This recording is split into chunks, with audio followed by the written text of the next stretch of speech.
Hi friends, welcome to प्यारा India. Friend, अगर आपने बिहार पैरामेडिकल 2023 में एग्ज़ाम दिया है, चाहे आप इंटर लेवल या मैट्रिक लेवल, दोनों पर हम बात चर्चा करेंगे इसमें वीडियो में कि अगर आपने एग्ज़ाम दिया है और उसका काउंसलिंग भी शुरू हो चुका है, चूज फिलिंग हो रहा है और कैसे चूज फिलिंग करना है इस पर हम तो वीडियो बनाकर आपको बता चुके हैं। चूज फिलिंग के बाद आपका अलॉटमेंट रिजल्ट आएगा, फिर उसके बाद आपका डॉक्यूमेंट्स वेरिफिकेशन होगा, उसके बाद एडमिशन होगा। अब एडमिशन के बाद क्या प्रोसेस होते हैं, बहुत से बच्चे जो होते हैं एडमिशन ले लेने के बाद पछताते हैं कि क्या ये बातें हमको पहले पता होता है कि हम एडमिशन नहीं लेते। तो वही बात हम आपको पहले बता देंगे कि आपको मालूम हो जाए और उसके बाद आप खुद से डिसाइड कर सके कि हाँ, हमको एडमिशन लेना चाहिए या नहीं लेना चाहिए। हम आपको मना नहीं करेंगे कि आप एडमिशन नहीं लीजिए, हम आपको जो भी बढ़िया चीज़ें, अच्छा चीज़ है वो भी बताएंगे और गलत जो चीज़ें हैं जो अभी सही नहीं है उसको भी बारे में बात करेंगे। तो दोनों चीज़ों को बात करेंगे, उसके बाद आप खुद से आप डिसाइड कर लीजिएगा कि आपको एडमिशन लेना है कि नहीं लेना है। तो सबसे पहला बात जो है, सबसे पैरामेडिकल में जो भी बच्चे एडमिशन लेते हैं तो उनके पास सबसे दिक्कत क्या होने वाला है कि आपका जो 2 साल का कोर्स होता है पैरामेडिकल में,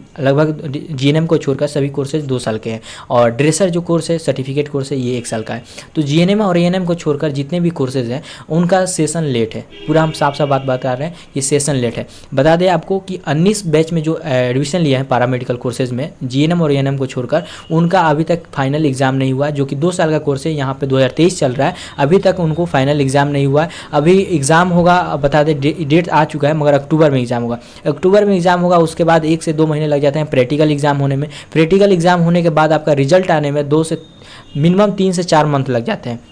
इस प्रकार से भी बहुत ही समय लगने वाला है। और इन लोगों को जैसे 2019 के जो बैच में एडमिशन लिया है उनको फाइनल होते होते 2024 उनको डिग्री मिलते हुए समय लग सकता है। तो इससे आपको पता चल जाना चाहिए कि 4 से 5 साल आपको समय लगने वाला है। वहीं पे हम खुद पैरामेडिकल के एग्ज़ाम 2020 में दिए थे और उसमें थ्रू एडमिशन लिया है। तो मेरा अभी फर्स्ट ईयर क्लियर हुआ है, वो भी 2 साल हो चुके हैं। यहाँ पे 2 साल से ज़्यादा हो रहा है। अभी मेरा फर्स्ट ईयर क्लियर हुआ है, अभी मेरे पास 1 साल समय लगने वाला है। अभी एग्ज़ाम पार्ट 2 का होने वाला है, उसका रिजल्ट कब तक आएगा ये हम कुछ नहीं कहा जा सकता है। तो ये सारे सेशन लेट है। और जो 21 में एडमिशन लिए हैं उन लोगों का फर्स्ट ईयर का एग्ज़ाम 3 अक्टूबर से होने वाला है। जो लोग डी फार्मा में फर्स्ट ईयर का एडमिशन लिए हैं उन लोगों का भी एग्ज़ाम अक्टूबर में ही होने वाला है।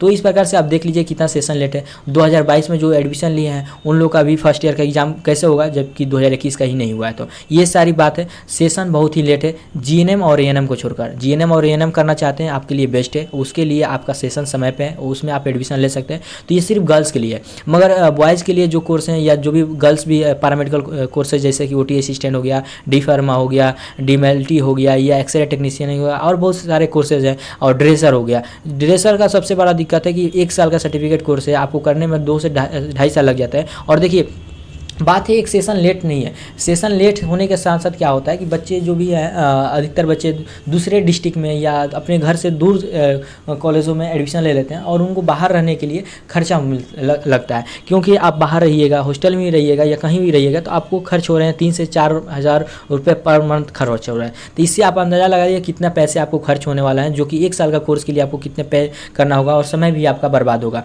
और सबसे बड़ा बात यह है कि बहुत से बच्चे जो होते हैं ना, जैसे ड्रेसर कोर्स जो सर्टिफिकेट 1 साल का है, मैट्रिक लेवल का है, मगर इसमें एडमिशन जो है मैट्रिक और इंटर किए हुए बच्चे भी एडमिशन लेते हैं या तो ग्रेजुएशन कर चुके हैं वो भी एडमिशन लेते हैं। तो उनको बाद में पछताना पड़ता है कि यार काश हम पहले ये बात पता रहता है, हम एडमिशन नहीं लेते, क्यों इतना समय बर्बाद कर रहे हैं। या पैरामेडिकल कोर्सेज में भी बहुत से बच्चे जो हैं ग्रेजुएशन कर चुके हैं वो आकर एडमिशन लेते हैं। हम बोलेंगे कि आपको ग्रेजुएशन कर लिए हैं या इंटर कर लिए हैं तो आपको बिहार पैरामेडिकल में, अगर आप देखिए जैसे कि 2023 में एडमिशन हो रहा है, 2023 में ही या 2022 में अगर आपने इंटर पास किया है तो एडमिशन ले सकते हैं, आपके पास समय है। मगर आपके पास समय नहीं है तो आप एडमिशन नहीं ले। अगर आपने ग्रेजुएशन कर लिया है तो आप दूसरे कोर्स कीजिए या जो भी गवर्नमेंट तैयारी कर रहे हैं सरकारी के लिए, जॉब के लिए, उसकी तैयारी करें बेहतर से, उसमें आप एडमिशन, उसमें जॉब लें। क्योंकि यहाँ पे अगर आप आते हैं तो आपका समय भी बर्बाद होगा और समय भी नहीं मिलता है आपको तैयारी करने के लिए। बहुत से बच्चों को मैंने देखा है कि अधिकतर जो बच्चे होते हैं जनरल कंपटीशन ही वाले पैरामेडिकल में एडमिशन लेते हैं। तो ये सारी बातें थी। पहला बात हो गया सेशन लेट का। अब दूसरा बात क्या है, आपका जब एडमिशन हो जाता है तो क्या क्लास सही से होता है कि नहीं होता है, हॉस्टल प्रोवाइड होता है कि नहीं। तो देखिए हॉस्टल के लिए जो भी पैरामेडिकल न्यू इंस्टीट्यूट खोले गए हैं, देखिएगा जो भी आपको लिस्ट में सब पैरामेडिकल इंस्टीट्यूट जैसे करके मिलता है तो सभी जगह आपको हॉस्टल मिलता है। मगर जो आपका मेडिकल कॉलेज है, जैसे कि पीएमसीएच हो गया, एनएमसीएच हो गया, भीम्स हो गया, गया हो गया, भागलपुर, ये सारे जो भी कॉलेज हैं वहाँ पे हॉस्टल आपको नहीं मिलता है, इसके लिए आपको बाहर रहना पड़ता है। तो ये बात आपको क्लियर होना चाहिए। गर्ल्स के लिए कहीं कहीं कॉलेजों में हॉस्टल मिल जाता है, मगर पैरामेडिकल इंस्टीट्यूट में सभी को हॉस्टल मिलता है, ये बात क्लियर है, ठीक है। तो हॉस्टल आप लोगों को मिलने वाला है पैरामेडिकल सभी इंस्टीट्यूट में, मेडिकल कॉलेज में अभी तक हॉस्टल नहीं मिलता है। अब दूसरी बात की पढ़ाई के लिए, तो वही बात है, मेडिकल कॉलेजों में पढ़ाई के लिए कोई भी आपके लिए स्पेशल टीचर नहीं है, ना ही आपके कोई डिपार्टमेंट है। जो भी है उस कॉलेज में आपको कोई भी टीचर से बोलकर पढ़ा दिया जाता है, क्लास ले लिया जाता है, और रेगुलर क्लास नहीं होता है, थोड़ा बहुत क्लास होता है, मगर आपका सिलेबस जो कवर होने के लिए बात की जाएगी कि आपकी सिलेबस पूरा कवर हो जाए, ऐसे नहीं होता है। कुछ टॉपिक ही आप पढ़ पाइएगा, सर लोग कुछ कुछ ही टॉपिक पढ़ाते हैं, और स्पेशल आपके लिए टीचर कोई नहीं होगा कि जो आपके सिलेबस के अकॉर्डिंग है वो सारे चीज़ आपको बताए और समझाएं, तो ये आपको कमी होने वाला है। मगर पैरामेडिकल इंस्टीट्यूट में अगर एडमिशन लेते हैं तो वहाँ पे कुछ टीचर्स हैं, कहीं कहीं टीचर्स नहीं भी हैं, मगर आपको वहाँ पे जो भी आपको मिलेगा पढ़ाई सही मिलेगा, और आगे चल के हो सकता है कि आप लोग को टीचर बहाल भी किए जाए, मगर अभी तक बहुत से पैरामेडिकल इंस्टीट्यूट में भी टीचर की कमी है, ये बात भी आपको मालूम होना चाहिए। और दूसरा बात कि जीएनएम या एनएम कोर्स करते हैं तो उनके लिए सब कुछ बेस्ट है, कॉलेज भी अच्छा है, हॉस्टल भी अच्छा मिल जाता है, और टीचर भी लगभग उन लोगों को लिए पढ़ने के लिए मिल ही जाते हैं, अच्छा टीचर 4 से 5 टीचर आराम से कॉलेज में मिल जाते हैं। तो ये जीएनएम एएनएम के लिए कोई दिक्कत नहीं है, और डी फार्मा के लिए भी उतना प्रॉब्लम नहीं है, डी फार्मा भी एडमिशन ले सकते हैं, उसका भी टीचर और हॉस्टल मिल जाते हैं। और आपका बात करें एग्ज़ाम की, तो डी फार्मा का थोड़ा सेशन लेट चल रहा है, उसका भी सेशन थोड़ा लेट है, मगर जीएनएम एएनएम का सेशन समय पे है।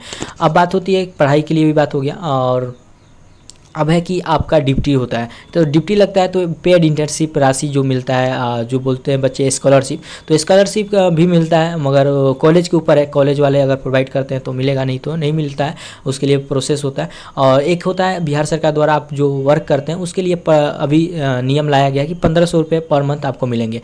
तो जो भी मेडिकल कॉलेज हैं वहाँ पर अभी तक ये पैसा राशि नहीं दिया गया है, ठीक है। मेडिकल कॉलेज जैसे कि पीएमसीएच हम आपको बता दिए, एनएमसीएच जो भी हैं दरभंगा वगैरह, भागलपुर, गया, पावापुरी, तो इन सभी कॉलेज में अभी तक किसी को भी पेड इंटर्नशिप की राशि जो 1500 रुपये पर मंथ है वो नहीं दिया गया। मगर जो पैरामेडिकल इंस्टीट्यूट है वहाँ पे पैसा पूरा मिल रहा है, 1500 के हिसाब से एक साल का पैसा जो होता है 18,000 सभी बच्चों को लगभग बहुत से कॉलेज में मिल चुके हैं, मगर मेडिकल कॉलेज में नहीं मिल रहा है, और मिलेगा भी तो यहाँ पर बहुत ही रूल वगैरह लगाए जा रहे हैं मेडिकल कॉलेजों में कि आपका अटेंडेंस के अकॉर्डिंग पैसा दिया जाएगा, अगर आपका अटेंडेंस कम रहेगा तो उसका पैसा काट लिया जाएगा। तो ये सारे मामला होने वाले, तो आप खुद से देख लीजिएगा क्या क्या चीज़ें हैं, ये बातें आपको मालूम होना चाहिए, तभी आप एडमिशन लीजिएगा। तो पहला बात हो गया कि सेशन लेट चल रहा है, और अगर आपको एडमिशन लेना है तो लीजिए, आप अपने से सोच लीजिए, और जो बातें हैं हम आपको बता दिए हैं। पढ़ाई के मामले में भी थोड़ा मेडिकल कॉलेज में कमी है, और दोनों कॉलेजों में कमी है, मगर मेडिकल कॉलेज में भी आपको फ़ायदा ये होने वाला है कि एडमिशन लेते हैं तो आपको सीखने के लिए ज़्यादा चीज़ें मिलती है, सीख अच्छा सकते हैं। मगर अब जो भी बातें हैं हम आपको बता दिए, फिर भी अगर किसी तरह की इससे संबंधित जानकारी आपको चाहिए तो कमेंट करके पूछ सकते हैं, हम आपको बताने की कोशिश करेंगे। और वीडियो अच्छी लगे तो लाइक करें, अपना दोस्त लोग को भी शेयर करें, ये वीडियो ज़्यादा से ज़्यादा शेयर करें, क्योंकि ये बातें सिर्फ पैरामेडिकल में एडमिशन लिए हुए स्टूडेंट ही आपको बता सकता है और कोई नहीं बता सकता है। तो जो भी ये सब बातें हम आपको बता रहे हैं तो आपके मन में ये भी सवाल आ रहा होगा कि आखिर ये सारी कमियाँ हैं तो फिर आपने एडमिशन क्यों लिए हुए हैं, और क्यों आप क्यों नहीं एडमिशन अपना ठीक कर लिए, कैंसिल कर लिया। तो देखिए फ्रेंड, एडमिशन हम 2 साल के लिए ही लिए थे, हमको पता नहीं था कि 4 साल से 5 साल कोर्स में लगेगा। जब एडमिशन ले लिए और 2-3 महीने हम टाइम डिपेंड कर दिए, उसके बाद हमको पता चला कि सेशंस लेट पे है और ये मामले हैं। तो अब उस समय हम सोचे कि कहीं मेरा सेशन समय पर हो जाए, जो भी सीनियर्स थे वो हमको बताया कि इस बार हो सकता है कि आपका समय पे एग्ज़ाम हो जाए, इतना समय लग सकता है। तो फिर इंतज़ार करते करते मेरा समय 1 से 1.5 साल लग गया, और 1.5 साल के बाद मेरा फर्स्ट ईयर का एग्ज़ाम हुआ। 1.5 साल के बाद एग्ज़ाम नहीं हुआ, फॉर्म फिलअप हुआ, और एग्ज़ाम होते होते 2 साल लग गए, और अभी मेरे एडमिशन लिए हुए लगभग 2 साल से ज़्यादा हो चुके हैं। देख सकते हैं कि 2020 में एडमिशन लिए थे और 2023 चल रहा है, लगभग 3 साल हो चुके हैं। तो फिर हम अब टाइम यहाँ पे अपना दे दिए हैं, तो 2 साल 3 साल कम नहीं होता है। कोई भी बच्चा अगर 2-3 साल दे दिया है तो इसमें बीच में अब ड्रॉप करना मेरे लिए सही नहीं है, इसलिए हम सोच रहे हैं कि अब जो भी है डिग्री लेकर ही जाएं। और जो बच्चे नहीं एडमिशन लिए उनके लिए हम ये बात बता रहे हैं, अब आपके ऊपर है कि आप लीजिए या एडमिशन नहीं लीजिए। जो बातें थी रियल चीज़ें हम आपको बता दी हैं, अब आपके मन पे है, आप एडमिशन लेना चाहते हैं तो ले सकते हैं, अच्छी बात है, नहीं लेना चाहते वो भी अच्छी बात है। अब दूसरे जगह से एडमिशन लीजिए, प्राइवेट से लीजिए, वहाँ से आपको समय पर डिग्री मिल जाएगा। मगर प्राइवेट में भी बिहार बाहर से अगर आप लेते हैं तो पता ज़रूर कर ले, मालूम कर ले कहाँ से आपका इंस्टीट्यूट जो है एफिलिएटेड है, यानी जुड़ा हुआ है।